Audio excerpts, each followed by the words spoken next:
Hello students, welcome है आपका ACS maths class में। माय सेल्फ श्वेता अग्रवाल, आपकी मैथ्स टीचर। और आज हम जिस टॉपिक के बारे में डिस्कशन करने आए वो है क्लास 10 की एक्सरसाइज नंबर 10.2 का। और हम अपने पुराने क्वेश्चंस को अपनी पुरानी वीडियोस में कंप्लीट कर चुके हैं, यानी कि क्वेश्चन नंबर 10 तक। आप मेरी वीडियो को मेरे चैनल पे जाकर देख सकते हैं। और अगर आपको वीडियो अच्छी लग रही है तो चैनल को सब्सक्राइब, वीडियो को लाइक भी जरूर कीजिएगा।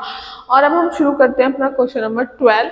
और क्वेश्चन नंबर 12 भी कहीं ना कहीं एक इम्पोर्टेंट क्वेश्चन है। और क्वेश्चन नंबर 12 का मैंने ऑलरेडी डायग्राम भी गिवन है। मैं एक बार डायग्राम भी बना देती हूँ बुक की हेल्प से ही, क्योंकि ऑलरेडी गिवन है तो फिर हम ज़्यादा क्यों अपना माइंड की मशक्कत करें।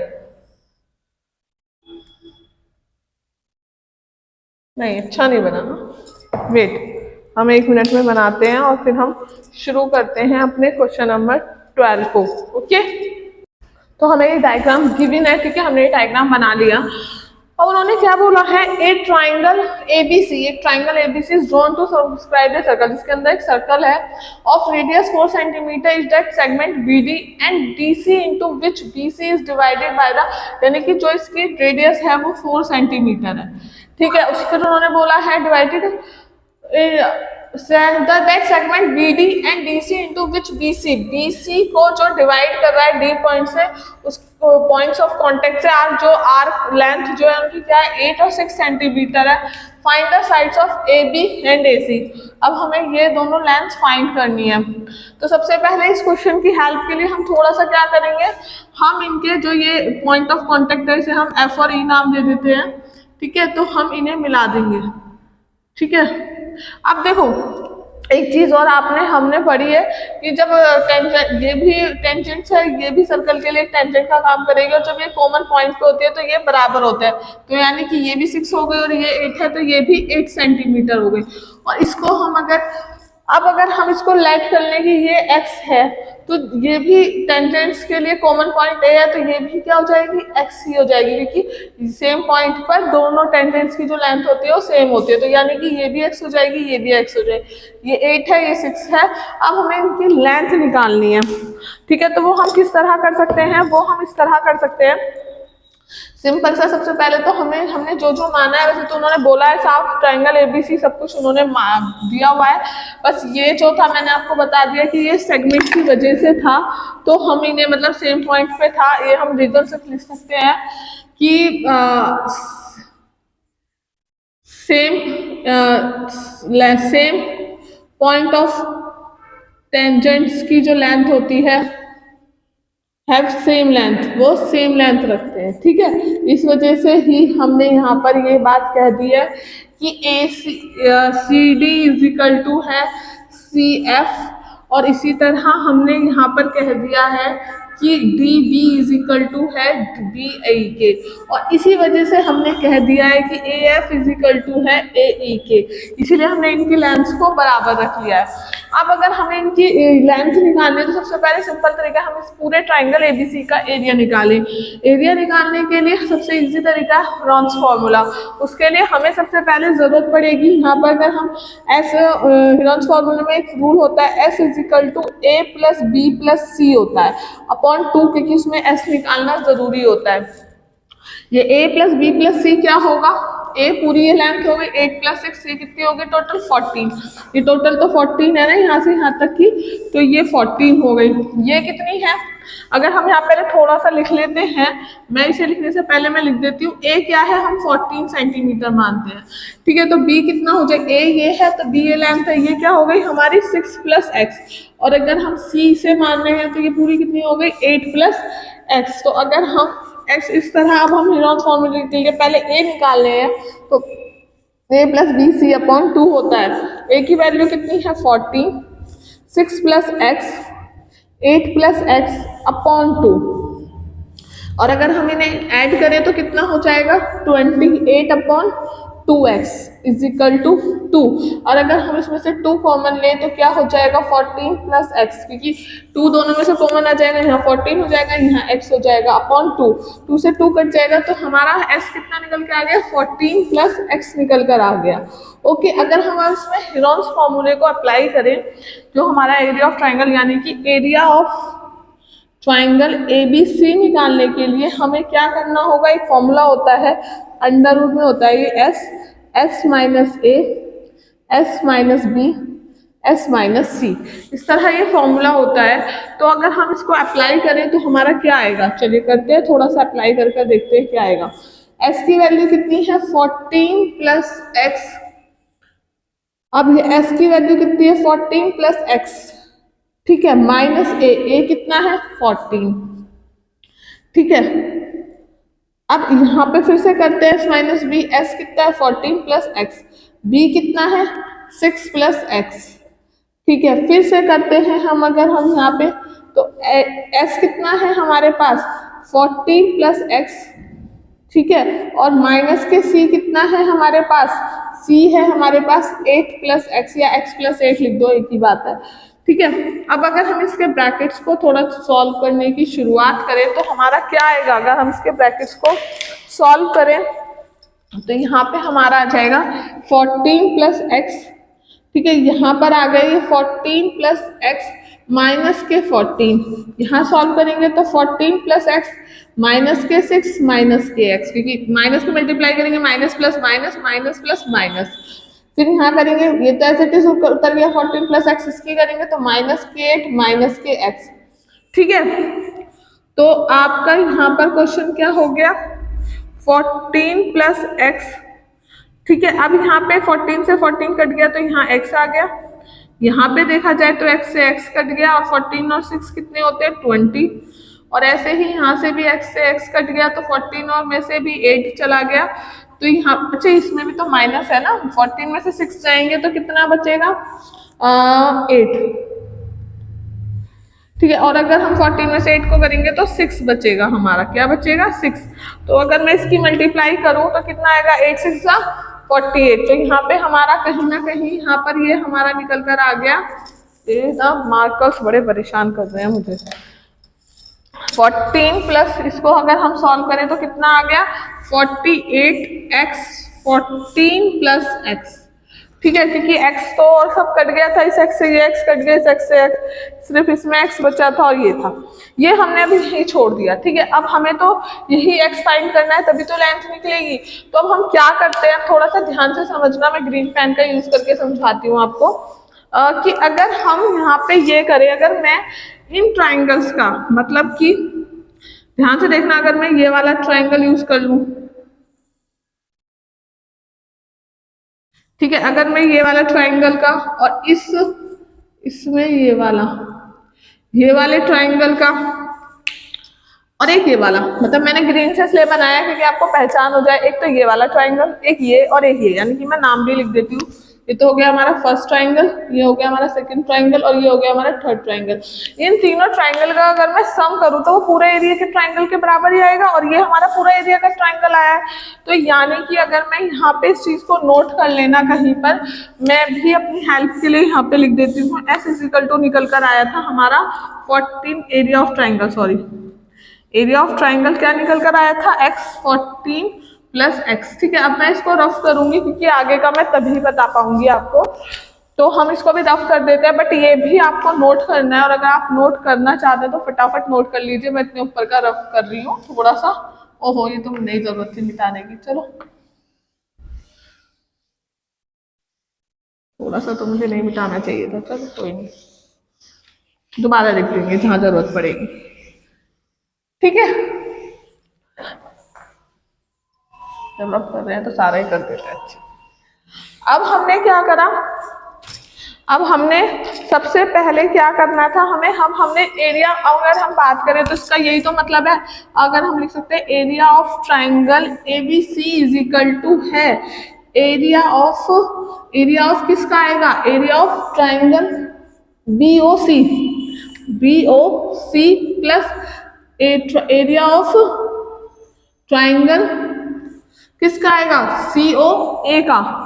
BOA का, ठीक है। और इसी तरह एरिया ऑफ ट्राइंगल किसका होगा AOC का। अगर इन सब का हम सब निकाल दें तो ये पूरे ट्राइंगल के एरिया के बराबर है, ठीक है। तो अब हम अगर एरिया ऑफ ट्राइंगल की बात करें तो हमारा कितना निकल कर आया था, ये निकल कर आया था, तो हम यहाँ पे इसका तो वैल्यू यही रख देंगे 48x 14 प्लस एक्स का अंडर रूट, पूरे पे अंडर रूट है, आधे पे नहीं है भाई, ये तो हमने गलत किया था। 14, ठीक है, ये इस तरह था। अब अगर हम एरिया ऑफ ट्राइंगल निकालें तो हम एरिया ऑफ ट्राइंगल क्या होता है, 1/2 बेस इंटू हाइट, ठीक है। क्यों? क्योंकि अब इसमें हमारे पास हाइट भी है और बेस भी है। ऐसे इसमें भी हम पे ये हाइट है क्योंकि ये इसके बिल्कुल परपेंडिकुलर जा रहा है 90 पे, और ये हमारी इसकी हाइट हो जाएगी, बेस हो जाएगा। ऐसे इसमें ये परपेंडिकुलर है और ये बेस है, तो हम निकाल सकते हैं 1/2 बेस इंटू हाइट। 1/2 बेस कितना है, एरिया ऑफ इसमें बेस है ये पूरा 14, हाइट कितनी है, ये है 4 सेंटीमीटर, प्लस 1/2। अब अगर हम इसमें निकालें बी ओ ए में, तो ये भी एरिया, ये भी क्या रेडियस ही है, तो ये भी 4 होगी और ये भी 4 होगी, तो ये कितनी हो गई, 4 हो गई एरिया। और इसका जो बेस है, बेस कितना है, 8 प्लस एक्स। और ऐसे ही अगर हम यहाँ पे निकालें तो 1/2 बेस, बेस कितना है यहाँ पे 6 plus x into height, height कितनी है 4, तो 4 इंटू 6 प्लस एक्स, ठीक है। तो इससे ये कट जाएगा 2, इससे ये कट जाएगा 2, और इससे ये कट गया 2, तो यहाँ पर आ गया 28 plus 2, 8 plus x plus 2, 6 plus x. Multiply कर देते हैं, 28, 2 8 जा 16, 2x, 12 प्लस 2x। अगर मैं इसे निकालूं तो कितना निकल कर आएगा, 28, इन्हें सबको ऐड कर दो, 28 नहीं, सबको ऐड कर दो, 6 और 2 8, 8 और 8 16, 16 का 1, 2 और 2 4 56 आ गया, प्लस यहाँ पे आ जाएगा 2 और 2 4x, ठीक है। अगर मैं यहाँ पे कॉमन लूँ, देखा जाए तो इसमें से हम 4 कॉमन ले सकते हैं, तो यहाँ पे कितना बच गया, ये यहाँ पे अगर हम इसकी बात करें तो ये बन गया 14 प्लस एक्स आ गया, यानी कि हमारे पास ये निकल के इस तरह आया 48x 14 plus x is equal to आ गया 4 14 प्लस एक्स, ठीक है। अगर मैं ये कर दूं कि हम स्क्वायर ले लेते हैं ऑन बोथ साइड, क्या कर रही हूं मैं, स्क्वायर ऑन बोथ साइड, ठीक है, लिख देते हैं square on both side, both side दोनों साइड हम स्क्वायर ले लेते हैं। जैसे हमने दोनों साइड स्क्वायर चढ़ाया तो यहाँ पे क्या बन गया 14x, 14 प्लस एक्स का जो ये अंडर रूट है, ये जैसे ही स्क्वायर में होगा, ये अंडर रूट का मतलब क्या होता है, अंडर रूट का मतलब होता है 1/2, 2 से 2 कट जाएगा, और यहाँ पे भी 4 14 प्लस एक्स का स्क्वायर चढ़ गया, तो यहाँ पे ये कट के ये तो आ गया, तो ये पेन ना बिल्कुल बेकार है मेरे पास सारे मार्कर, तो यहाँ पे आ गया 14x 14 plus x is equal to 4 का स्क्वायर 14 प्लस एक्स का स्क्वायर, इसका मतलब क्या हुआ, 2 बार 14 प्लस एक्स, ठीक है। इससे देखा जाए ये एक कट जाएगा।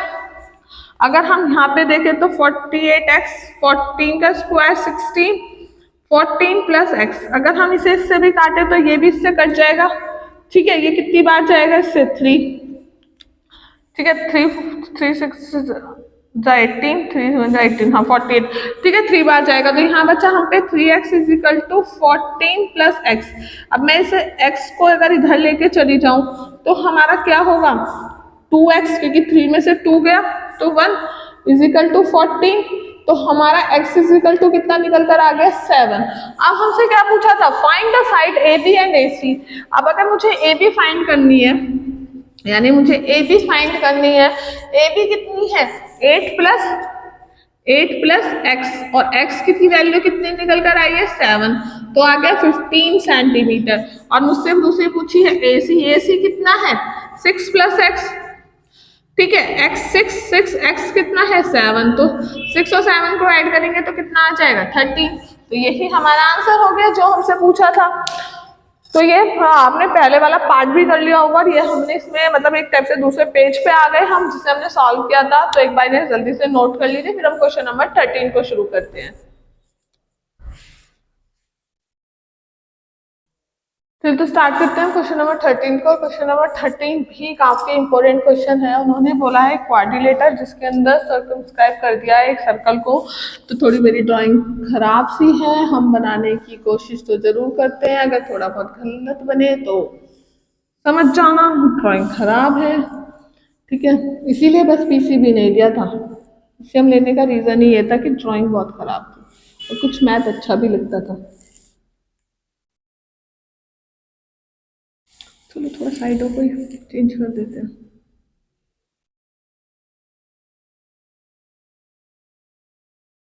ठीक है। सर्कमस्क्राइब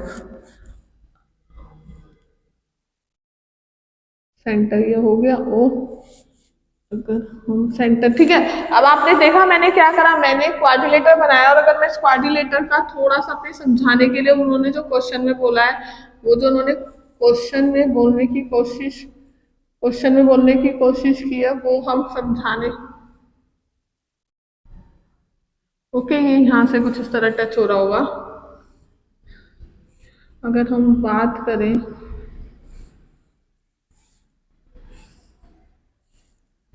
तो उन्होंने देखो क्या बोला है, क्वेश्चन में बोला गया है साफ कि prove that the opposite side of A quadrilateral, जो अपोजिट साइड्स है क्वाड्रिलेटर की, तो उसको में सर्कल अगर हम करें तो सबस्टेंड सप्लीमेंट्री एंगल, तो उनका जो एंगल होगा यानी कि अपोजिट साइड्स का एंगल, यानी इन दोनों का जो एंगल का सम होगा वो कितना आएगा, सप्लीमेंट्री, यानी 180 आना चाहिए।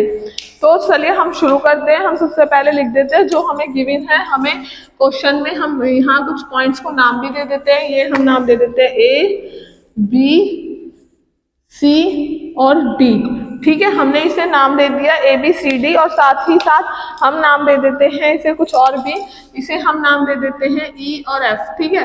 तो अगर हम बात करें तो ये ट्राइंगल, ये ABCD इज ए क्वाड्रिलेटर, हम ना बता देते हैं जो हमने लिया है quadrilateral, and O is the centre of circle, ठीक है, सेंटर है ऑफ सर्कल का। अब अगर हम ये माने, ठीक है, अब ये जो हमारी लाइन है OD, ये जो है OD लाइन बाइसेक्ट कर रही है, ठीक है, क्योंकि ये बाइसेक्ट कर रही है इसे बिल्कुल, तो यानी कि अब हमें, मैं अभी अपने को चेंज करती हूँ, ठीक है। अब हमें क्या करना है, अब अगर हम ये माने ये बाइसेक्ट करती है, अगर ये लाइन बाइसेक्ट कर रही है दोनों से, तो ये अगर एंगल A है तो ये भी एंगल A होगा, ठीक है। और अगर ये वाला एंगल B है, ऐसे ही ये OC भी बाइसेक्ट करेगी इन्हें हम नाम दे सकते हैं EFGH, ठीक है।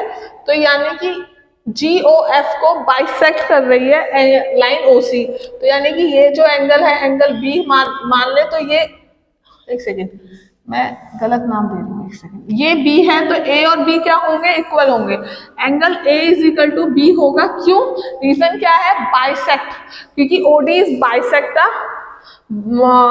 एंगल AOE, EOG को जो है वो एंगल क्या कर रहा है, बाइसेक्ट कर रहा है, ठीक है। तो हम इसका जो रीजन है हम वो रीजन लिख देंगे कि इस बाइसेक्ट कर रही है, ओके। अब हम चाहो तो मैं हैंड टू हैंड आपको लिख के भी दिखा देती हूँ, A is equal to B है, तो हम यहाँ पे लिख देंगे कि